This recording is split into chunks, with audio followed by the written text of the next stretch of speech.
Hi, my name is Lorena Padron, and I'm a student currently enrolled in Communications 3313, Interracial Communications.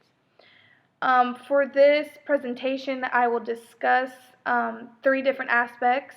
The first one would be what I thought the course was before I even signed up, what I learned during the course, and how the knowledge that I acquired, how that affected my views on the course and actually in real life.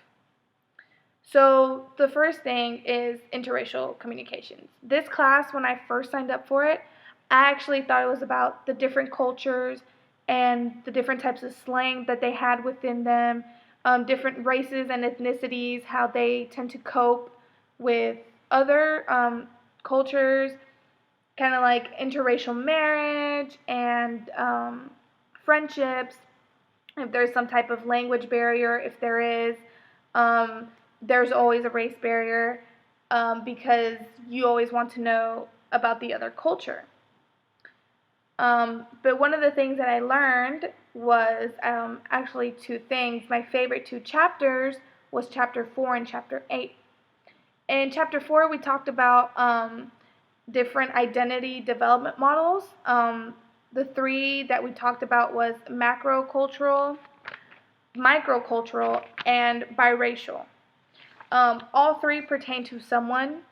For me, the one that pertained to me was microcultural because I feel like I went through all of these stages.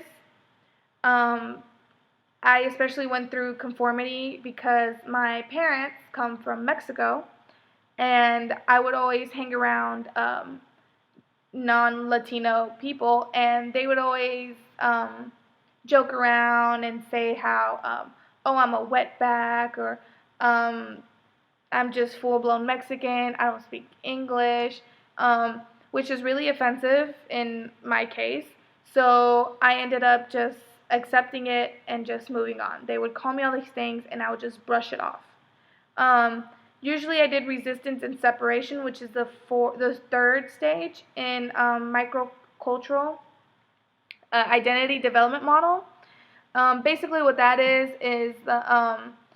when you as a person, you try to understand the group, the intergroup that you're in, whether it's Latino, Asian, Black, or white, and you try to kind of like put it into a cultural perspective, like how you view your roles. For example, like in high school, this is a great example because in high school you would either hang out with the white people, or you would hang out with the Hispanics or the blacks, or just the smart people. You have the jocks, then you have like the theater people, and all those things is basically resistance and separation. I started off in high school hanging out with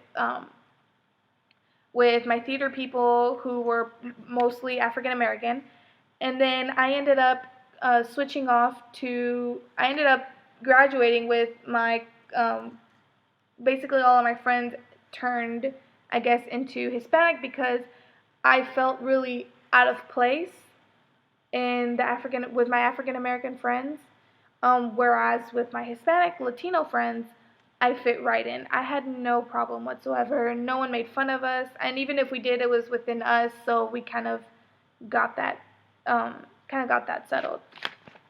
And that was just one of, my personal favorites that I learned in chapter 4. In chapter 8, it's about friendships and romantic relationships.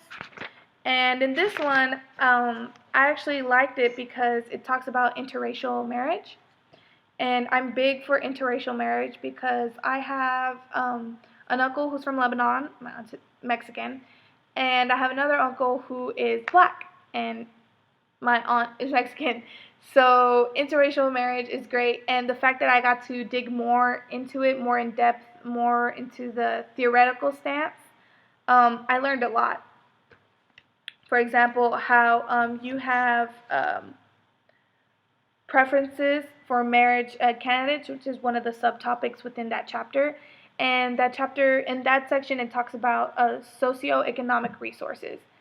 Basically, how you as a partner or with your other partner, you basically meet, in the middle with all your needs, and you basically produce a good level, a good foundation for your economic status.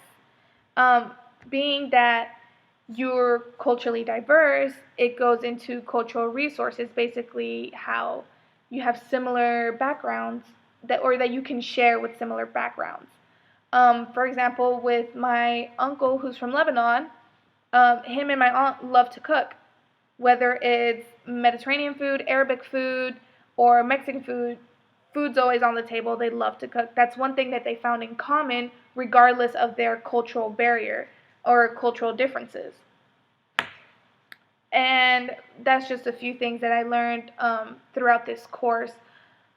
And finally, this course actually, I guess, broadened my view on the world as far as interracial communication.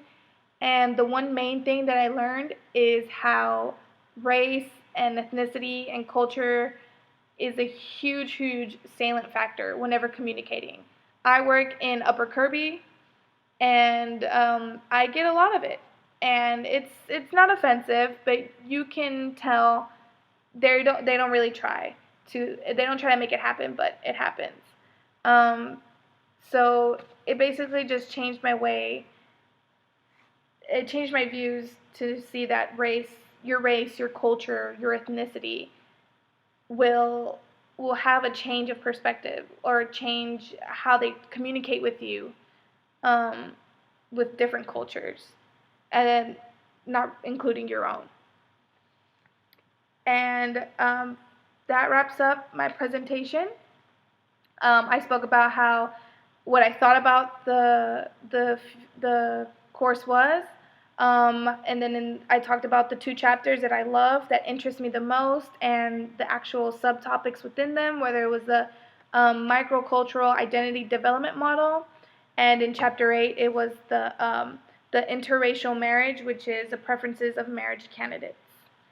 And then at the end, I finally summed it all up and basically said how my view on this world will forever be changed because of this course. Thank you.